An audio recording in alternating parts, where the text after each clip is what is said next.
दोस्तों, इजराइल फिलिस्तीन की जंग का 16वां दिन है और मैं पहले दिन से ही ये कहता हुआ दिखाई दे रहा हूं कि ये युद्ध जो है वो महायुद्ध में तब्दील होना जा रहा है, जिसकी जीती जागती झलकें जो है वो कुछ दिन बाद जो है देखने को मिल रही है, जहां इसमें इजराइल के साथ अमेरिका खुलकर के सामने आ गया। इजराइल के आतंकवाद को बढ़ावा देने के लिए जिस तरीके से इजराइल के आतंकी सैनिक मजलूम फिलिस्तीनियों का नरसंहार कर रहे हैं, मजलूम फिलिस्तीनियों का खून बहा रहे हैं, ये दुनिया देख रही है। पर किसी की मजाल नहीं हो रही कि इसे खुल करके आतंकवाद कहा जाए, किसी की मजाल नहीं हो रही कि ये जो आतंकवाद फैलाया जा रहा है उस आतंकवाद को फैलाने वाले को करारा जवाब दिया जा सके। पर 16वें दिन जब जंग पहुंच गई है तो तमाम देशों की जो एक्टिविटी है वो इसमें तेज हो चुकी है, जहां ये जंग अब महाशक्तियों की तरफ बढ़ चुकी है। पहले इजराइल के साथ अमेरिका खुल करके आया और अब पीछे खाने से जो है बैकअप मिलने लगा है गाजा को, जहां इस नरसंहार के लिए पहले दिन सबसे पहले व्लादिमीर पुतिन ने अपना बयान दिया और कहा कि ये जंग अगर लड़नी है तो मर्दों से मर्द लड़े, यहां औरतें और बच्चों को निशाना ना बनाया जाए। शी जिनपिंग ने भी कहा कि ये जो जंग हो रही है इसमें अपने अस्तित्व की लड़ाई जो है वो फिलिस्तीन लड़ रहा है। और यही किम जोंग ने कहा। जब अमेरिका खुलकर के सामने आ चुका है तो 3 सबसे बड़े कट्टर दुश्मन अमेरिका के एक साथ आ चुके हैं। किम जोंग के हथियार जो हैं वो गाजा में मौजूद, और जब इस खबर को किया तो अंधभक्तों को यकीन नहीं हुआ और कहने लगे कि साहब ये तो फेक न्यूज़ है, कोई मदद कर नहीं रहा। तो उन अंधभक्तों से और जो जाहिल किस्म के लोग हैं उनसे सिर्फ सवाल सीधा ये है कि कहीं अगर जंग छिड़ी है तो क्या पहले दिन पे ही सारे हथियार इकट्ठे हो जाएंगे? और जब हमास ने ये डंके की चोट पर घर में घुस करके इजराइल को मारा है तो यकीनन पूरी बैकअप से आया है, क्योंकि जब ये खबर थी तो कई लोग कहने लगे कि भैया गाजा तो सील है, पानी जाने नहीं दिया जा रहा, बिजली जाने नहीं दिया जा रहा, तो कैसे हथियार पहुंच गए? ये तो टोटली फेक न्यूज़ है। और जब किम जोंग के हथियार गाजा में मिल रहे हैं और जो रॉकेट हमास की तरफ से फिलिस्तीन की इजराइल की तरफ छोड़े जा रहे हैं तो ये तस्वीर लोगों के सामने आ गई, जहां एक तरफ किम जोंग के हथियार, दूसरी तरफ पुतिन ने बड़ा कदम उठाया कि अपनी किंजल हाइपरसोनिक मिसाइलें जो हैं वो अमेरिकी युद्धपोतों को टारगेट करने के लिए तैनात कर दी गई। और वही अब काम जो है चीन के द्वारा भी किया गया है, जहां अपनी 6 युद्धपोत यानी कि लड़ाकू जहाज तैनात कर दिए गए हैं अमेरिका के खिलाफ, क्योंकि इस जंग में जिस तरीके से जमीन पर और जिस तरीके से ये तस्वीर सामने आ रही है, खासतौर पर कि जल, जमीन और अब आसमान से जो लगातार हमले हो रहे हैं उसकी ये सीधे तौर पर तैनाती हो रही है,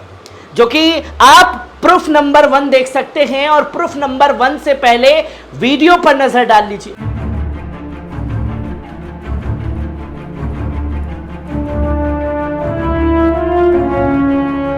आपने देखा ये वीडियो, जो कि आप साफ तौर पर ये देख सकते हैं कि 6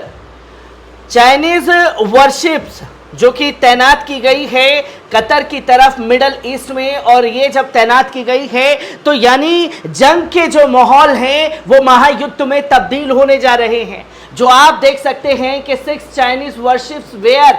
operating in a West Asia Israel Hamas tension.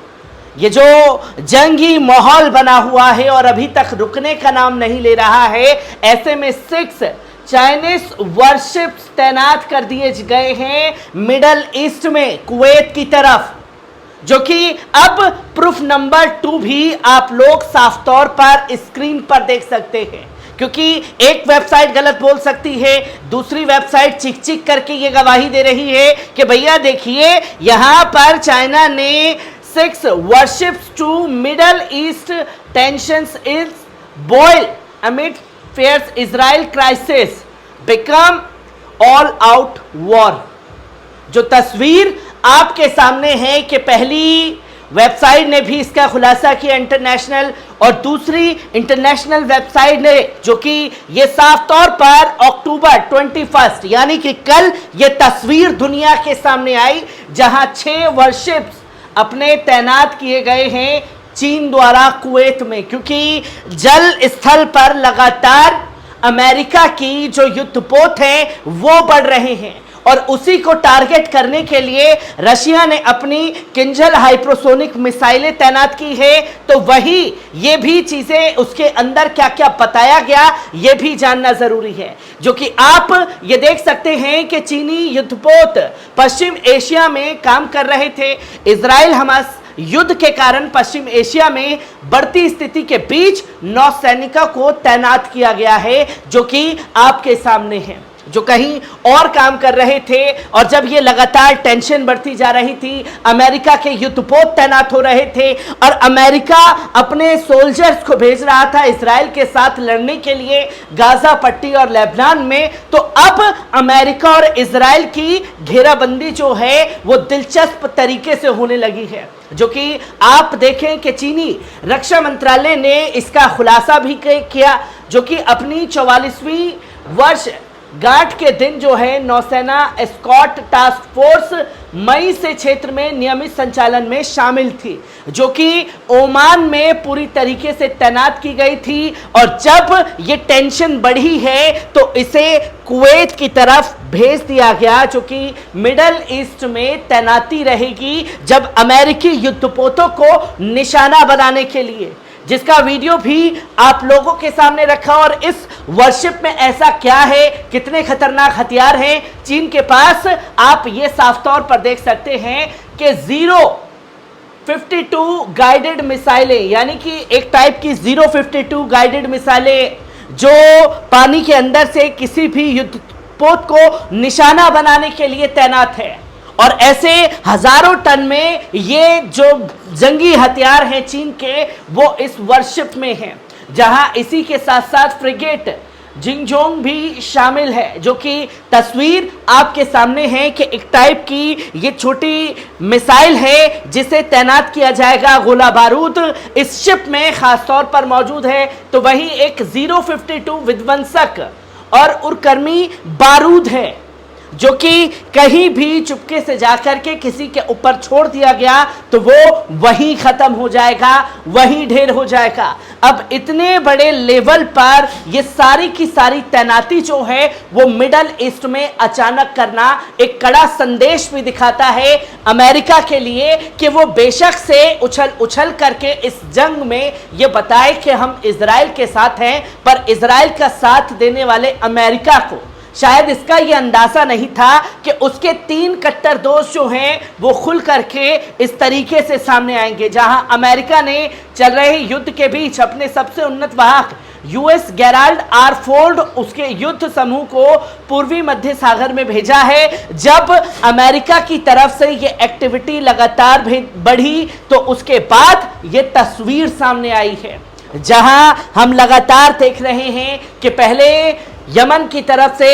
अमेरिकी युद्धपोतों को निशाना बनाने की कोशिश की गई, और आज ही जो है ईरान ने अमेरिकी युद्धपोतों को चारों तरफ से घेर लिया और धक्का देकर के पीछे निकाल दिया जो ईरानी कंसल्ट एरिया में घूम रहे थे। उसके बाद ये चीजें भी सामने हैं कि बीते 3-4 दिन के अंदर ही ये माहौल कैसे बदला है, जो कि आप देखें कि पहले जब चीनी प्रधानमंत्री की मुलाकात पुतिन से होने वाली थी तो उससे पहले पुतिन ने अपनी किंजॉल मिसाइलों को तैनात कर दिया था, अमेरिकी युद्धपोतों के जवाब में तैनात किया था, जहां मदद के लिए अमेरिका ने अपने नौसैनिक टाइगर ग्रुप भूमध्य सागर में तैनात किए थे। रूस ने इसके जवाब में काला सागर में अपने सबसे ताकतवर मिसाइल तैनात किए। ये ऐसी मिसाइल है जिसे रोका नहीं जा सकता और दुनिया की कोई भी ताकत इसे नहीं रोक सकती। ये 6100 किलोमीटर से 12,000 किलोमीटर की प्रति घंटा की गति से उड़ती है, जहां हाइपरसोनिक किंजल मिसाइलों को तैनात पुतिन द्वारा किया गया था शी जिनपिंग से मुलाकात के बाद। इसे तैनात करने के बाद अगले दिन शी जिनपिंग से मुलाकात होती है और इसको लेकर के कंसल्ट बनता है कि ये जंग जो है रुकनी चाहिए, और इसमें इजराइल के आतंकी सैनिक जो हैं वो निशाना बना रहे हैं। तो वहीं चीन भी खुल करके पुतिन के साथ आया कि अब इस जंग को रुकवाने के लिए कोई ठोस कदम उठाना जरूरी है। और इस मुलाकात के बाद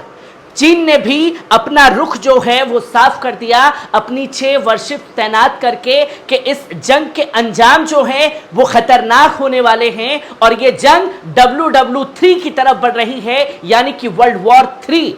बहुत जल्द दुनिया देखने वाली है, जो अब महायुद्ध में तब्दील हो जाएगी। हर एक तस्वीर, हर एक पहलू को आपके साथ साझा करता रहूंगा। दीजिए इजाजत, शुक्रिया।